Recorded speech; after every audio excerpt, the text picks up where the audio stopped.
parler un peu de ce qui s'est passé hier au Liban.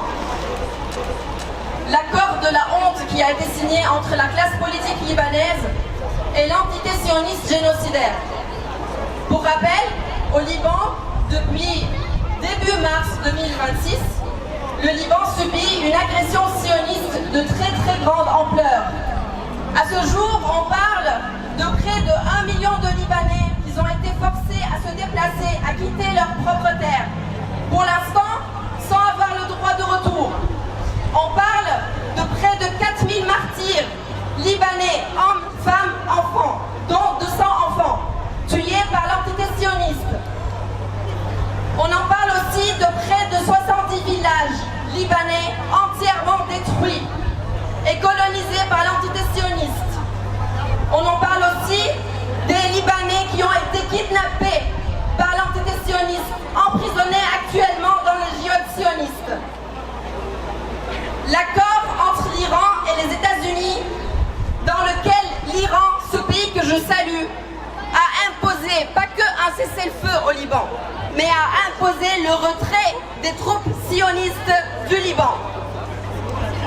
Ils n'ont pas accepté de signer cet accord sans que les États-Unis et l'entité sioniste cèdent, et ils ont cédé.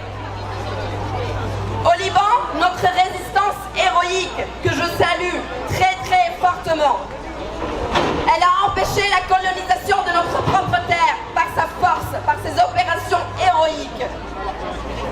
Et elle a commis des énormes pertes au rang de l'armée de la plus morale au monde. Ça, c'est historique. Et ça, tout le monde salue cette résistance et tout le monde est étonné par notre résistance très forte. Bravo! Notre classe politique libanaise a décidé de trahir tout le peuple libanais.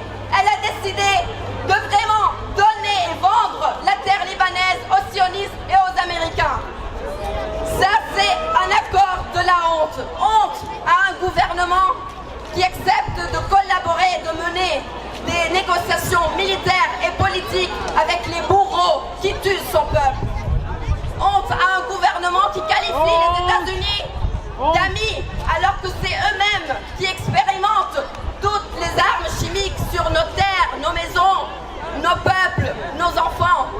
Honte à un gouvernement qui a même pas, en fait dans l'accord, il n'y a même pas un droit de Libanais en fait. On a oublié les prisonniers, on a oublié notre terre. L'accord consiste à vraiment approuver et légitimiser la présence des sionistes dans notre terre. Il n'y a rien, ils imposent même pas le retrait des troupes sionistes de notre terre. Ça, c'est un accord de la honte qu'on devrait nous-mêmes, ici, dans toutes les organisations politiques, dans toutes les associations, dénoncer avec force. Et qu'on n'oublie pas de dénoncer à chaque manifestation, à chaque rassemblement, à chaque action. Nous dénonçons fortement cet accord. Et je voudrais rappeler que le peuple libanais lui-même, il n'a jamais accepté de se soumettre. Il y a eu un même accord qui a été signé en 1982, que le peuple, avec sa résistance féroce, a mis à plat. Et ça va passer de la même façon aujourd'hui. La classe politique libanaise a toujours collaboré avec toutes les colonisations, que ce soit à l'époque de la colonisation turque, que ce soit à l'époque de la colonisation française, et même avec l'entité sioniste. La classe politique a toujours collaboré, mais c'est que la résistance du peuple libanais qui a imposé le retrait de toutes les troupes libanaises du territoire libanais, et ça va se passer de cette façon encore une fois. À tous ces collaborateurs, à tous ces traîtres,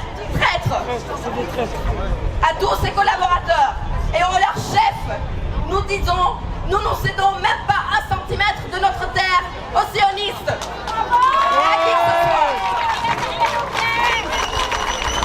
À tous ces collaborateurs et aux sionistes et à leurs chefs, nous disons que nous combattons jusqu'à la dernière goutte de sang pour libérer notre terre, pour libérer notre Liban, pour libérer notre prisonnier politique dans les géosionistes.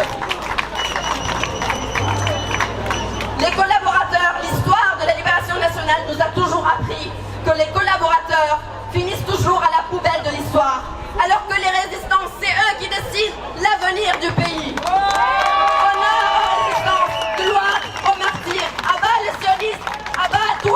collaborateurs.